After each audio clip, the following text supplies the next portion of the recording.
And I said, we elect the person we like, and a woman who was a legislator in the state of Washington said, wait a second, I'm a little confused by that. I said, why? She said, well, before I got in the legislature, I was mayor of my town. Yes? She said, well, I ran for mayor 3 times, but I got elected once. Explain that. And I said, well, that's easy.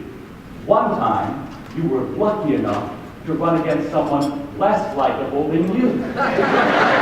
She stared at me with her mouth open for a second, and then she said, you're right. We elect the person we like. So, who in the room has never been involved in hiring? So everybody in the room, we have 1 or 2 hands. Everybody else in the room has been involved in hiring.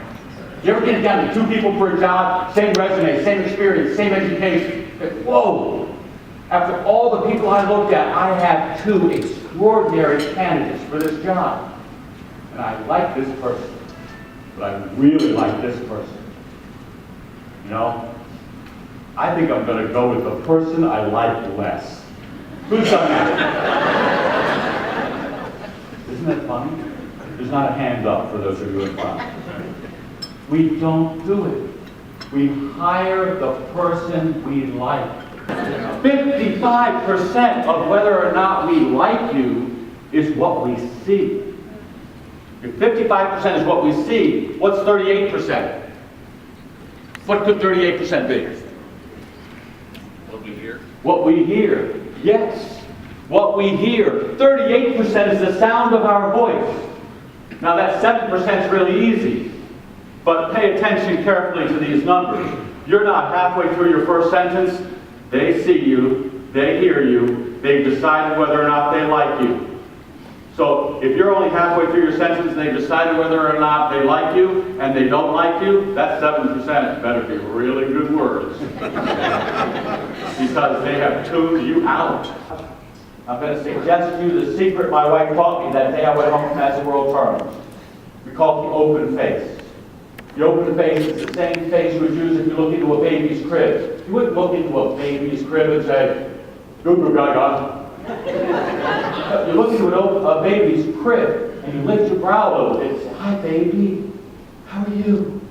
Oh, I want you to have a great life. I wish you'd be happy and healthy and fed and educated. And if I have anything to say about it, you're going to make a big difference in the world.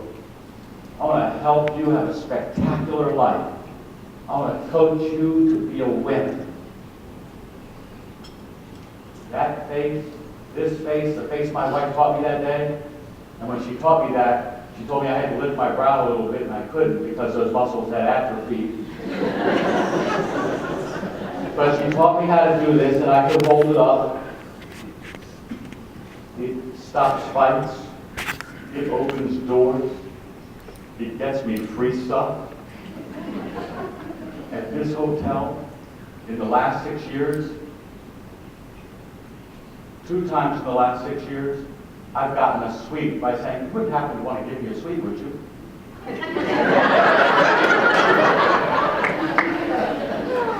And they look around and say, "Sure." They're trained to look at you like they like you. When you look at them like you like them, they feel so good they just want to give you stuff. And this hotel is not any different than all the other hotels and drive-thrus and people in every instance in life that you run into. But I don't do it to get free stuff. I do it just because I'm practicing, because most of you are better at it than me. I'm not essentially very likable. I'm extraordinarily shy. I have intense fight-or-flight syndrome. And if I can get up and talk to you, you know these things work. Because I'm not a natural. I practice and practice, but this is all learned behavior. So I begin by removing the walls. The first is the face, a face that is open and caring. Now,